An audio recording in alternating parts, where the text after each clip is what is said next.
about to read you this story, Jonathan. It won't take too long. It's a short one. This one is called "They Experienced a Glitch That Altered Their Life." You ready, Johnny? Say what? I said this story is called "They Experienced a Glitch That Altered Their Life."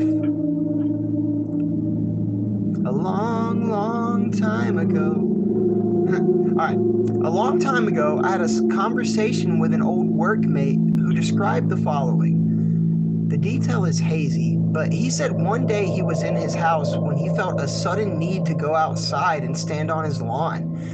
He claimed it was the strongest, clearest feeling ever, and on doing so, he experienced a sort of wobble.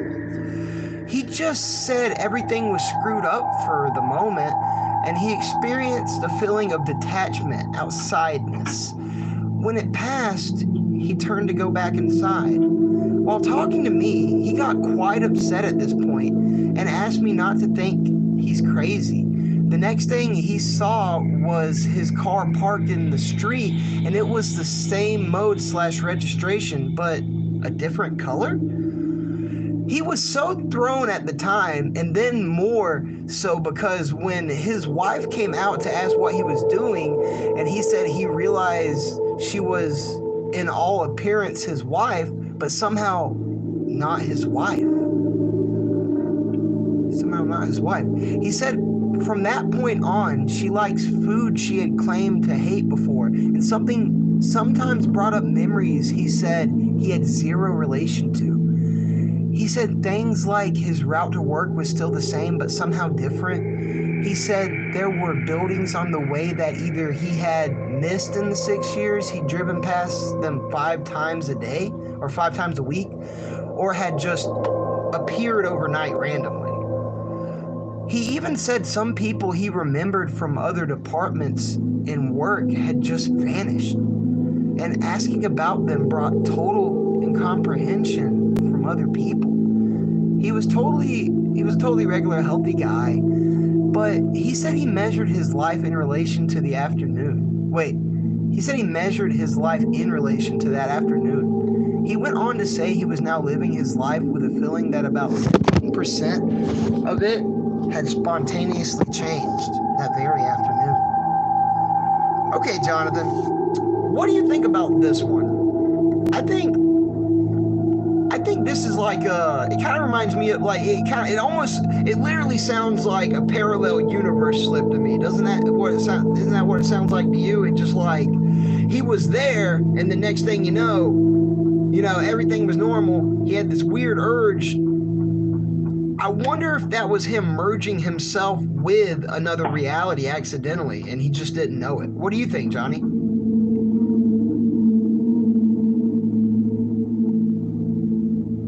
Sounds pretty good to me. You think that? What do you think about that story? Do what? I said, what do you think about that story from a scale of 1 to 10? You like it? Come on, Johnny. Give it a number. Give her a number, bitch. Oh. 7. 7? Okay. Well, 7 is fair. Okay, so story number 1 is going to be a 7. Story numero uno.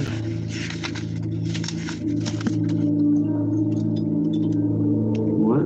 I said story number 1 is going to be a 7. Yeah, I can't hear you, sir. Oh, sorry. Can you hear me now?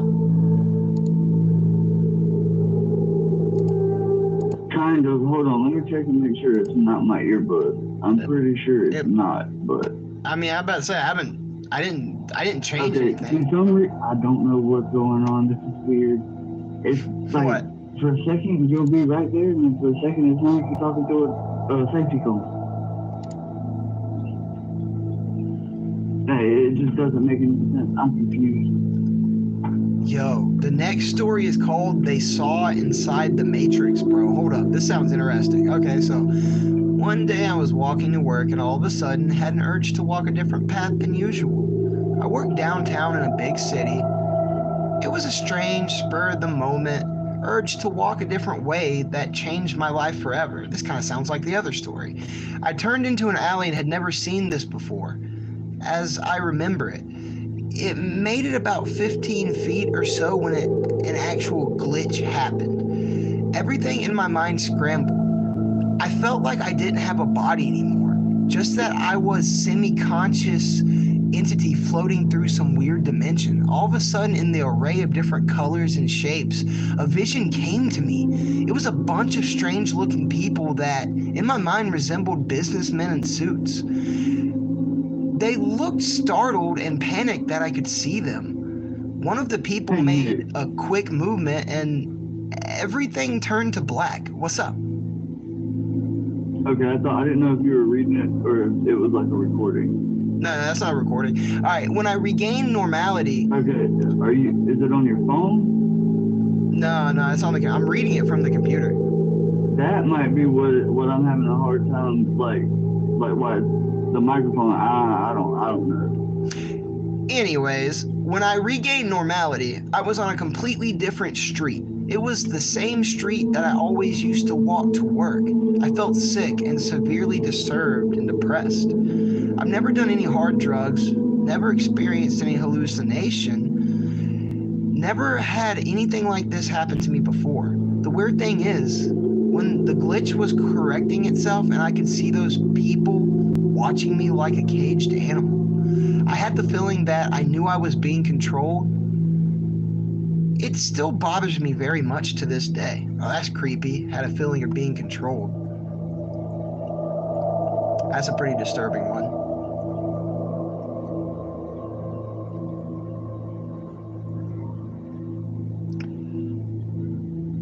This one sounds weird. It says a kid brought a tablet computer to school in 1987. Huh. Interesting.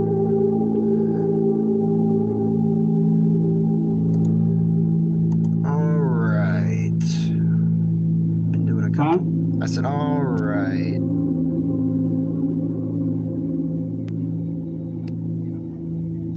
All right, mate. Man.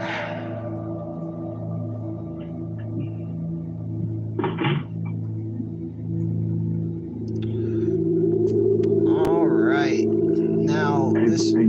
Yeah. What's up, buddy? Is it cool if I call you back in just a few? I gotta get something to eat. Yeah, that's cool, man. Alright, I'll call you back in a little. Alright. Alright, peace. Alright. So, a kid brought a tablet computer to school in 1987. This sounds weird.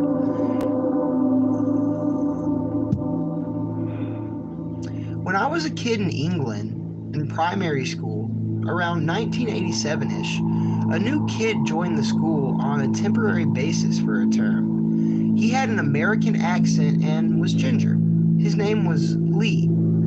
Before he left us, he brought into school what today would look sort of like a tablet computer, but this was very thin with brown turned glass. He had cartoons on it. He totally loved cartoons and movies. I swear this happened. I didn't dream it. And this is in 1987, guys. Remember that. It was amazing. There was a crowd of kids who saw it, and their reaction was interesting because they liked it and wanted one, comparing it to the Nintendo game and watched the calculators, but sort of accepted it and didn't think it was magical, but it certainly was.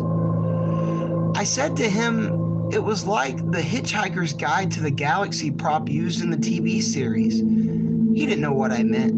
He kept it away from the teachers and didn't bring it back in. I kept asking him questions about his calculator TV, and he just gave vague answers and kept saying he didn't know. But when I asked where he bought it, he said his dad got it from the US. One other thing he said, he saw a movie which had every cartoon character ever.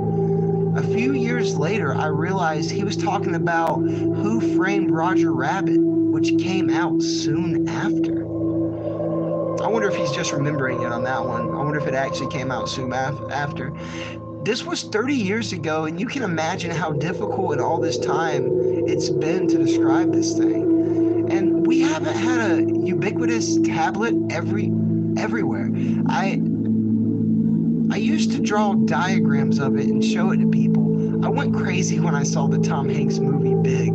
The scene where he pitches a handheld comic book video device. My parents just sort of acknowledged it, just humoring me.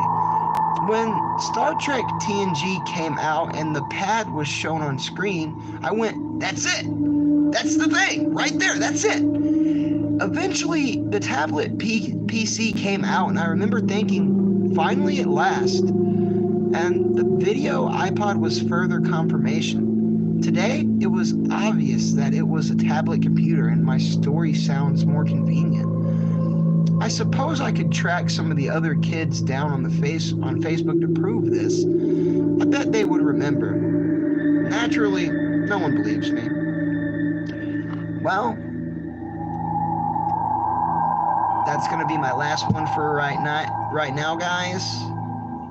I shiteru, te amo, and I love you guys. Good. Wait. Where's the button? The button I say.